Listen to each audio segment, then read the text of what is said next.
Takeshi अपने हुनर के लिए बहुत मेहनत करता था। कताना चलाने में उसका कोई जवाब नहीं था। उसकी शक्ति और हुनर की चर्चा दूर दूर तक फैली थी। लोग उसके डोजो में आते थे उस्ताद से सीखने के लिए। तकाशी सबका स्वागत करता था। वो हर छात्रा में छिपी क्षमता को देखता था।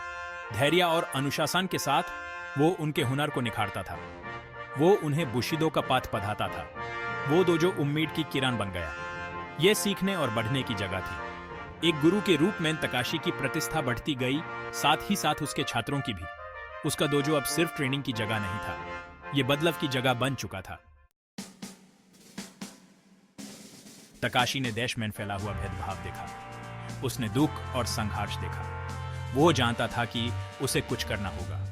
उसने एक ऐसे संगठन की कल्पना की जो सम्मान और लक्ष्य से बंधा हो। यही समुराई यूनियन की शुरुआत थी। उसने अपने सबसे विश्वसनीय शिष्यों को इकट्ठा किया। उन्होंने एक बेहतर भविष्य के उसके सपने को समझा। एक ऐसा भविष्य जो शांति और सहयोग पर बना हो। साथ में वो ऐसे उदाहरण लक्ष्य के लिए काम करेंगे। समुराई यूनियन सिर्फ वॉरियरों का समूह नहीं था, ये एकता का प्रतीक था। ये बदलाव की संभावना को दर्शाता था। ये उन सब के लिए एक आह्वान था जो एक बेहतर दुनिया चाहते थे। तकाशी के शिष्य उसके दूर थे। उन्हें यूनियन का संदेश फैलाने का काम सौंपा गया था। वो देश के कोने कोने तक जाते। वो छोटे बड़े गांव और शहरों में जाते। वो शांति और समझदारी की तकाशी की शिक्षाओं को बांटते। वो जरूरतमंदों की मदद करते और उनका मार्गदर्शन करते। वो एकता की ताकत दिखाते। लोगों ने उनके संदेश को अपनाया। वो उनकी लगन से प्रेरित हुए। उन्होंने एक उज्जवल भविष्य की संभावना देखी। धीरे धीरे समुराई यूनियन बढ़ने लगा। Section 4 seeking vengeance, finding peace. एक दिन एक पुराना योद्धा डोजो पहुंचा। उसका नाम केंजी था और उसका दिल गुस्से से भरा हुआ था। वो पिछले धोखे का बदला लेना चाहता था। वो इसमें तकाशी की मदद चाहता था। तकाशी ने केंजी की कहानी ध्यान से सुनी। वो उसके दर्द और गुस्से को समझ गया। हालांकि वो जानता था कि बदला लेने से और दुख ही होगा। उसने केंजी को एक और रास्ता दिखाया, क्षमा का रास्ता। केंजी पहले तो मना कर रहा था।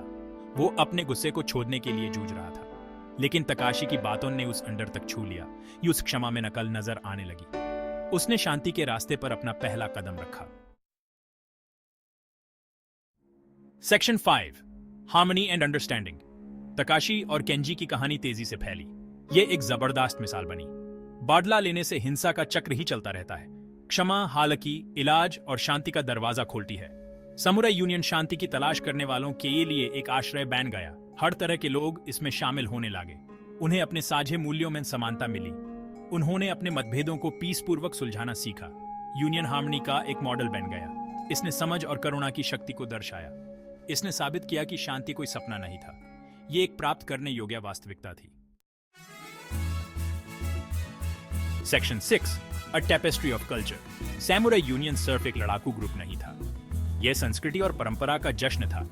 तकाशी कला की शक्ति पर विश्वास करता था, प्रेरणा और एकजुट करने के लिए।